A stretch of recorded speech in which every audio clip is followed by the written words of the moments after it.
வாங்க இன்னைக்கு எனக்கு ரியாக்ஷன் வீடியோக்குள்ள போயிடலாம்.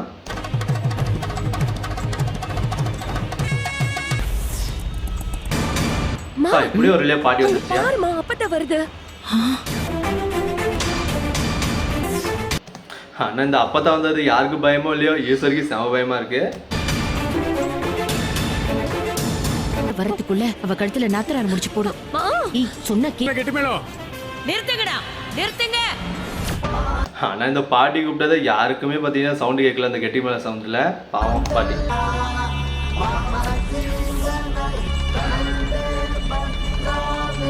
நீ போட்டுட்ட, மத்த முடிச்செல்லாம் முறைப்படி நான் தான் போடணும்.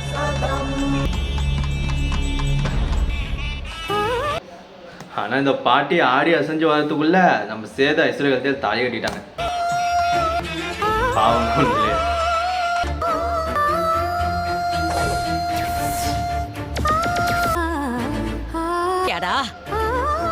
அவ கழுத்துல தாலி கட்டிட்டியாடா? அட பாவி, நான் எது கத்திட்டு வரேன்னா உங்களுக்கு காது கேட்கலையாடா அப்படின்னு சொல்லிட்டு இந்த பாட்டி பார்த்தீங்கன்னா கத்துறாங்க. நிறுத்துங்க நிறுத்துங்கன்னு சொல்லி கத்திக்கிட்டே வரனே, என்ன சட்டு சேர்ந்து இந்த கல்யாணத்தை நடத்திட்டியல்ல. பெரிய மனுஷி மாதிரி நடக்கிற நேரத்துல இப்படிதான் அபசகுணமா நடந்துக்கன்னு எனக்கு புத்தி. நீ முதல்ல வாய முறி, இது எல்லாத்தையும் நீ தாண்டி காரணம் அப்படின்னு சொல்லி பார்த்தீங்கன்னா பாட்டி திட்ட ஆரம்பிச்சிடறாங்க. சொல்ற உன் வாய் அனுபவண்டி, வாய கிழிச்சு தச்சு போடுவேன் சொல்லிட்டேன். எப்படி பேசுறாங்கன்னு. கல்யாணம் நடந்து முடிஞ்சிருக்கு. நீ வந்த கையோட அவங்களுக்கு ஆசீர்வாதம். இது மாதிரி நீ எங்க கூடயே இருந்தது, இனி அவங்க கூட போவாத அப்படிலாம் சொல்றாங்க. பாட்டி பார்த்தீங்கன்னா ராஜாங்க திட்ட ஆரம்பிச்சிடறாங்க. பண்ணிட்டு உண்டா என்ன நட, என் மகன் நியாயத்து பக்கம் தான் நிப்பான். குளத்துல மாலையும் கழுத்துமா புது மாப்பிள்ளை நிக்கிறாரு.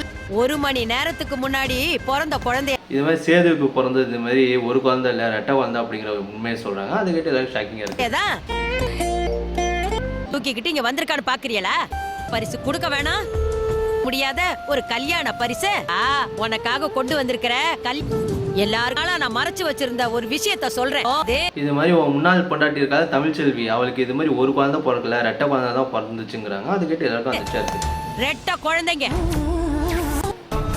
இப்படியும் பிரசவ வலி எடுத்து பொம்பளை புள்ளடா, இது மாதிரி பொம்பளை புள்ளடா அப்படிங்கிறாங்க. நீ ஏற்கனவே சொல்லியிருந்தல வயிற்றுல இது மாதிரி இப்போ பொன் குழந்தை வந்தா அது என் அம்மா தான் அப்படின்ட்டு. கனவுல வந்து உங்ககிட்ட சொன்னான்ல மகனே சொன்ன மாதிரி மகளா வந்து பிறந்திருக்காடா. இப்போ நீ என்னடா செய்ய போற? இப்போ இந்த கல்யாணம் வேற பண்ணிட்ட, இனி என்ன செய்ய போற அப்படிலாம் சொல்றாங்க. என்ன சொல்றேன்னு அவங்க திரும்ப வந்துட்டு இருக்காங்க.